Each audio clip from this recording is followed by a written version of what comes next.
We look now to race number 7. Again, good quality race coming up here. It is a Class 3 and it's over the 1200. The feature, the Apprentice Jockey School 50th Anniversary Cup to be exact. Super Fortune carries £6 more than his last start win. Wind and Grass, all his wins have been at Happy Valley. Rev Parisian a win and a place at his last 2. Red Titan second up for the season and he's been back to the trial since his last start. Ace 1 is a last start winner coming up in grade. Adios heads across from Happy Valley for his second start.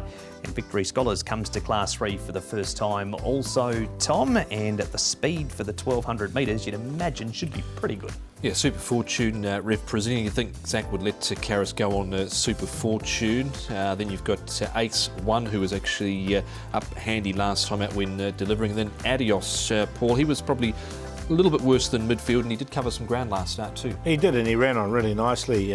He did go forward in his overseas races as well. Rincy Bobo, the old boy, ran a bit of a race last time as well. Victory Scholars, another one that could be go forward, but Wind and Grass, War Weapon and Texas Moon generally go back.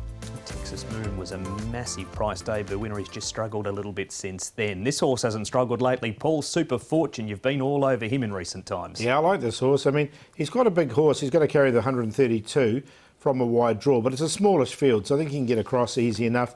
Look, he's dropped a little bit of weight coming in. He's 1182 pounds. He has hit 1200 pounds before, so shows how big the horse is. So I don't think carrying the weight's going to be an issue.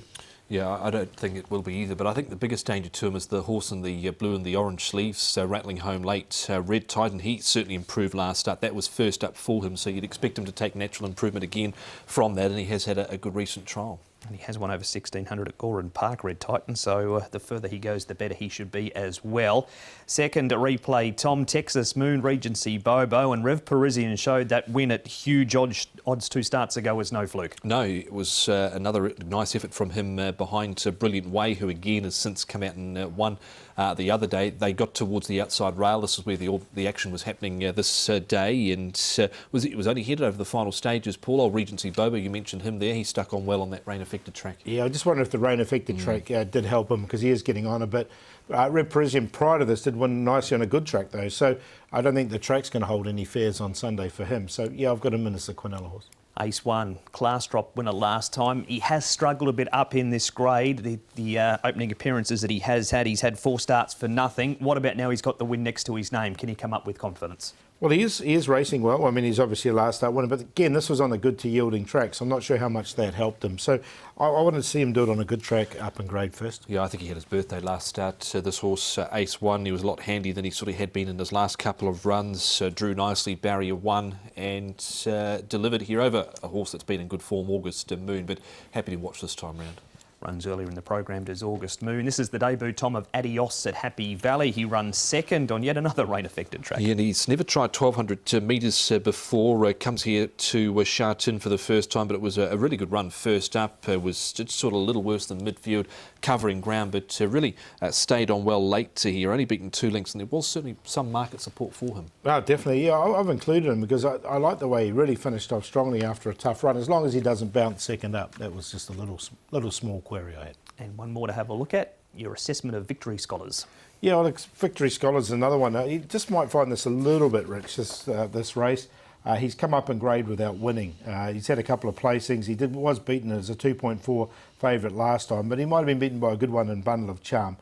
Look, I haven't included him in this field. Had every chance, I thought, last time out trail. Sort of had to come off heels and maybe had his momentum stopped at about the 350 or so, but to his credit, he still actually rallied late and wasn't beaten overly fast, so he was sort of on the cusp but didn't quite get him, and the lightweight will help. OK, but surely, Paul, it's race 7, number 1 for you. Yep, Super Fortune on top. I think this horse can go on and win at the top of this class. He's just going so well at the moment. Rev Parisian will be the toughest to beat. Those last 2 starts have both been very good. Adios, we'll see if he can bring that form from Happy Valley, his debut run here. And Red Titan, the further they go, the better for him. So 1, 3, 8 and 5. Yeah, I think Super Fortune will be the toughest to beat here in the trophy race. Red Titan, really liked the way he powered through the line last start. Adios's first up run had a lot of merit, and Rev Parisian, the way he's been going, he shouldn't be far away either. 1, 5, 8 and 3. The favourite punters certainly agree because they've thrown up Rev Parisian at 2.5 and one of the shortest priced favourites for the day in early betting so far.